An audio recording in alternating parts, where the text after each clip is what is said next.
The new U.S. strategy on Iran is in full swing. First, President Donald Trump withdrew from the 2015 Iran nuclear deal. Then came the sanctions. Trump said he would reimpose all punitive measures on Iran that were terminated under the nuclear accord. And now he's ordered his new Secretary of State to press European countries to push Iran for new negotiations. Well, it would be a colossal mistake for Iran to re-enter into the agreement, or for the European Union members who participated in the P5+1 deliberations to make this kind of concession to the United States. Washington is counting on the economic impact of the sanctions. For Washington, the calculations seem pretty straightforward. Put more economic sanctions on Iran to drag the country back to the negotiating table.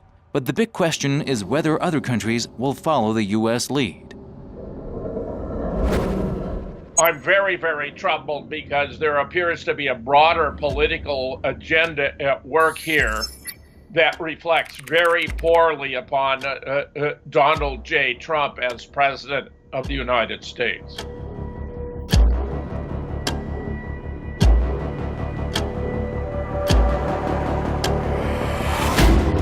The U.S. pullout from the Iran deal has distanced the U.S. from its traditional European allies. France, Britain, and Germany have not supported the Washington approach toward the deal. London, Paris, and Berlin say they'll try to keep the deal alive. I've been very clear in a number of conversations with the President of the United States about the belief of the United Kingdom that the JCPOA, the nuclear deal with Iran, should stay. That is also the view that is shared by Chancellor Merkel of Germany and President Macron of France. French Foreign Minister Jean-Yves Le Drian has described the U.S. sanctions on Iran as unacceptable and said the deal is vital to the stability of the Middle East. I regret the decision of the American president. I think it is a mistake, and that's why us Europeans have decided, and we said it again last night, to remain in the 2015 accord.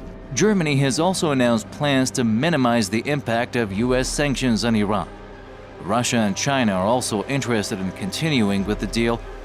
The U.S. is now facing an uphill battle to convince its partners and allies to squeeze Iran. Frankly, my opinion is that my worst fears about the Trump administration are being confirmed, because he appears to be a stooge of Israel, a puppet of Bibi Netanyahu.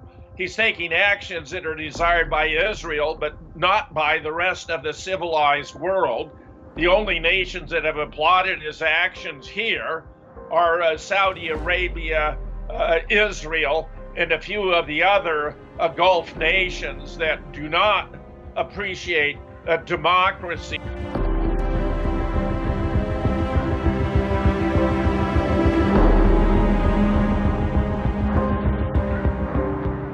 Finalizing the nuclear deal with Iran took more than a decade. The diplomatic initiative began in 2003, and finally, after lots of ups and downs, Iran and other world powers struck a deal in 2015.